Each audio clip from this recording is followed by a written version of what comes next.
जय हिंद दोस्तों। आज हम पढ़ेंगे सोल्डरिंग। सोल्डरिंग पढ़ने से पहले हमें एक बात पे ध्यान देना होगा कि हमें पढ़ना है पहले बंधक। पहले हमें हल्का सा इंट्रोडक्शन जानना पड़ेगा, बंधक क्या होता है या फास्टनर क्या होता है। क्योंकि जो सोल्डरिंग है ये इसी का एक अंग है।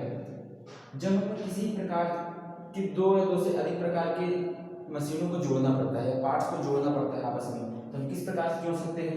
नट बोल्ट, स्क्रू, स्टड, इसके अलावा अन्य कई प्रकार के बंधक मार्केट में उपलब्ध हैं। तो ये बांधने वाले जितने भी इंस्ट्रूमेंट होते हैं जो दो या दो से अधिक कंपोनेंट को आपस में जोड़ देते हैं, ये कहलाते हैं फास्टनर या बंधक। ये तीन प्रकार के होते हैं। सबसे पहला देखो अस्थायी, जिसको इंग्लिश में बोलते हैं टेम्परेरी। फिर एक होता है अर्धस्थायी,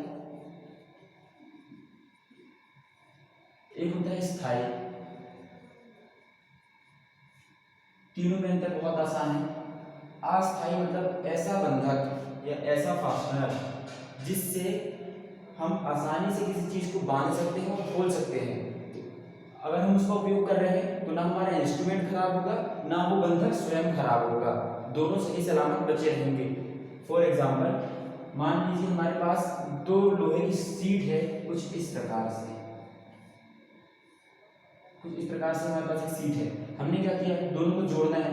हम यहाँ से ड्रिल करेंगे और इसके ऊपर एक बोल्ट डालेंगे, जिसको हमने यहाँ से नट के बगल नट से टाइट कर दिया और ये उसका इस प्रकार से एक बोल्ट डाला, इसको नीचे से नट लगा के टाइट कर दिया। अब ये प्लेट आपस में क्या हो गई, जुड़ गई। अब जब हमें प्लेट ये खोलना होगा, आवश्यकता है हमें खोलने की, हम नीचे से बोल्ट खोल देंगे और नट बोल्ट खोल देंगे और ये नट बोल्ट हमारा वापस वैसे का वैसा ही हमें प्राप्त हो जाएगा और हमारी सीट भी वैसे की ही वैसे रहेगी।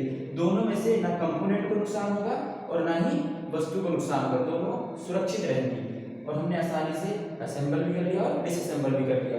तो इसे कहते हैं अस्थायी, जो कि स्थायी ना हो, परमानेंट ना हो, टेम्परेरी हो, हम आसानी से खोल सके और आसानी से दोबारा लगा सके। ऐसे बंधक कहलाते हैं अस्थायी बंधक। इसमें आते हैं नट, बोल्ट, स्क्रू, स्टड इत्यादि। अर्धस्थायी में क्या आता है? अर्धस्थायी में ऐसे बंधक आते हैं जब हम दो कंपोनेंट को जोड़ते हैं आपस में। ठीक, दो कंपोनेंट को जोड़ने के अवस्था में जो हमारा बंधक होता है, जब हम उसे डिसअसेंबल करते हैं तो बंधक स्वयं तो खराब हो जाता है, लेकिन हमारा जो मेन पार्ट है जिसको हम जोड़ रहे हैं, जिन वस्तुओं को हम जोड़ रहे हैं, वो खराब नहीं होती है। समझ गए? क्या खराब होगा? फास्टनर खराब हो जाएगा लेकिन वस्तु खराब नहीं होगी। उदाहरण के लिए जब आप कभी इलेक्ट्रॉनिक दुकान में जाएंगे तो वो सोल्डरिंग नाम की प्रक्रिया करता है, जिसमें सोल्डर को लेता है, जिसको हम बोलचाल भाषा में क्या कहिया बोलते हैं। तो उसमें से सोल्डरिंग आयरन की टिप से उसको पिघला के तार और सर्किट के बीच में वो भरता है। लेकिन धीरे धीरे क्या, जैसे हमारी प्लेट खराब होती जाती है, हमें नया सोल्डर की जरूरत होती है, तो पुराने सोल्डर को गर्मी हल्का सी हीट देके गर्मी देके वो दोबारा निकाल देता है और नया सोल्डर उसमें अटैच कर देता है। तो ये कौन सा प्रकार का हो गया फास्टनर? अर्धस्थायी। तो ये होता है सोल्डर।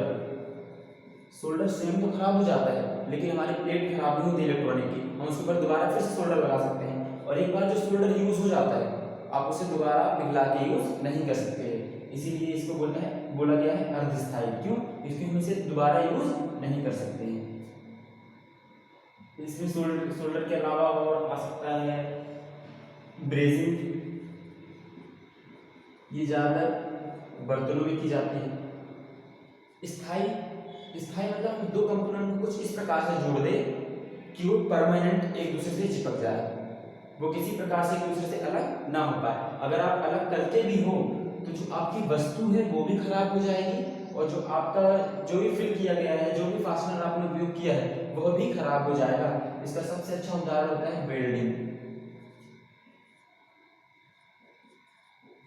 आपने मान लो दो प्लेट को जोड़ दिया आपस में वेल्डिंग से, अब आपको जरूरत है दोनों को अलग अलग करने की। तो अब जब आप उसे वेल्डिंग को दोबारा खोलोगे तो आपको उसको इतनी हीट देनी पड़ेगी कि वेल्डिंग का जो भी आपका मटेरियल वहाँ पे फिल किया गया था वो पूरा पिघल जाए। और जब वेल्डिंग का मटेरियल जब पिघलेगा तो साथ में आपका जो वस्तु है वो भी पिघल जाएगी, मतलब वस्तु भी खराब हो जाएगी और फास्टनर भी खराब हो जाएगा। तो ये तीनों में डिफरेंस है आज हम पढ़ेंगे शोल्डर।